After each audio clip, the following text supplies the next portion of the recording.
Europe 1, historiquement vôtre, avec Stéphane Bern. Mes aïeux, quelle époque, mes aïeux, quelle époque. Oui, mes aïeux, quelle époque, une époque et même plusieurs qu'on vous raconte chaque jour pendant 2 heures. Toujours avec Jean-Luc Lemoyne, David Castel-Lopez, qu'on retrouve dans un instant. Et maintenant avec vous, Olivier Pouls, notre guide culinaire vivant et même bon vivant.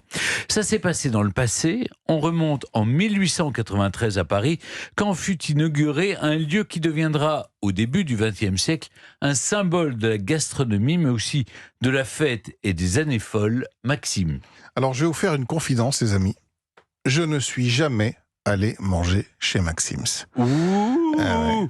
Et pourtant, comme la Tour d'Argent, le Grand Véfour ou le Jules Verne, le Maxim's de Paris est certainement l'un des restaurants les plus célèbres de la capitale. Ou plutôt, était, car il faut bien le dire, aujourd'hui, ses étoiles ont un peu pâli, voire même disparu.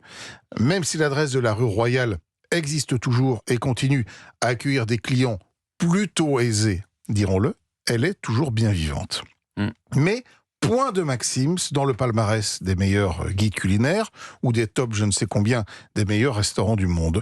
Le lieu qui fut durant des décennies l'une des adresses les plus courues de la capitale semble s'être un peu endormi. Pourtant, dans son décor inscrit à l'inventaire des monuments historiques et resté dans son jus, Maxim's raconte pourtant l'histoire d'une success story incroyable qui, vous l'avez dit Stéphane, a débuté en 1893. Oui, c'est une époque où les restaurants commencent à être vraiment à la mode, très en vogue. Exactement. Et puis, on y danse aussi, enfin, on y fait plein de choses. Les Parisiens sortent et les restaurants, comme on dit, à la carte, connaissent un franc succès. C'est dans ce contexte qu'un certain Maxime Gaillard, modeste garçon de café, et son ami Georges Everhart reprennent ce qui était alors un glacier et le transforment en bistrot, en très modeste bistrot où s'arrêtent d'ailleurs beaucoup les cochers. Ils le nomment Maxim's et Georges, vous aurez compris. Ce sont leurs prénoms. Le 21 mai de cette année 1893, après avoir assisté au prix de Diane, la comédienne Irma de Montigny pousse la porte de l'établissement et les conquise et promet à Maxime de l'aider à développer la notoriété et la clientèle de son établissement. Elle, qui connaît le tout Paris, recommande l'adresse à ses amis et c'est le début de la notoriété et d'une relation particulière qu'entretiendra le restaurant et les célébrités durant pratiquement toute sa vie. Mais en 1898, Maxime Gaillard est contraint de céder le lieu, car si effectivement le restaurant attire une clientèle dorée, cette dernière ne règle pas toujours ses additions, et le pauvre Maxime Gaillard n'a plus un rond. Il est alors repris par Eugène Cornuchet, qui va avoir une idée assez lumineuse: moderniser le décor. Et là, on est en pleine période de l'Art Nouveau. Oui, et Eugène fait appel aux artistes de l'école de Nancy qui, durant 2 années, vont fasciner un incroyable nouveau décor qui, aujourd'hui encore, est la signature de Maxim's. Fresques murales, boiseries, vitraux, immenses miroirs, tons rouge et or. Le lieu en impose.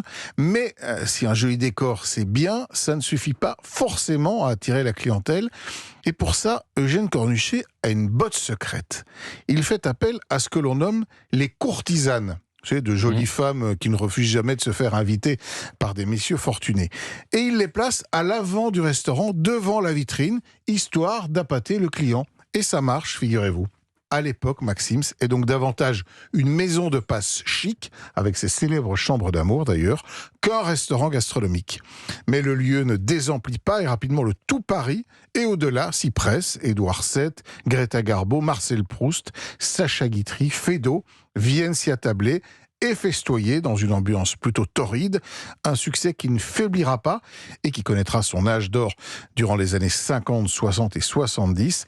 Impossible de vous dresser la liste intégrale des people qui, comme on dit, se pressent dans l'établissement. Il y a certainement dans cette liste, évidemment, Stéphane Bern, je l'imagine. Non, mais votre côté, et si on va du côté de la gastronomie, est-ce qu'on y mange bien chez Maxime? Alors, durant cette C'est quand même période, la question dans un restaurant. oui, entre les années 50 et 70, figurez-vous que Maxim's est le plus cher et le plus célèbre restaurant au monde.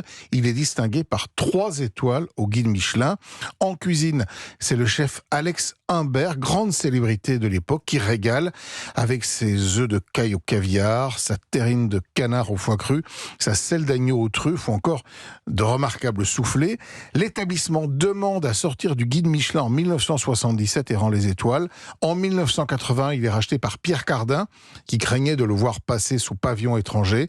Et puis aujourd'hui, un Maxim's, qu'est-ce que c'est ? C'est une marque aux nombreux produits dérivés, comme des bagages ou du parfum. Encore un restaurant à Paris, je crois qu'il y en a 2 autres en Chine. On peut encore y déjeuner un feuilleté de homard, fumé de crustacés à 42 € ou un filet de bœuf sauce Périgueux à 61 €.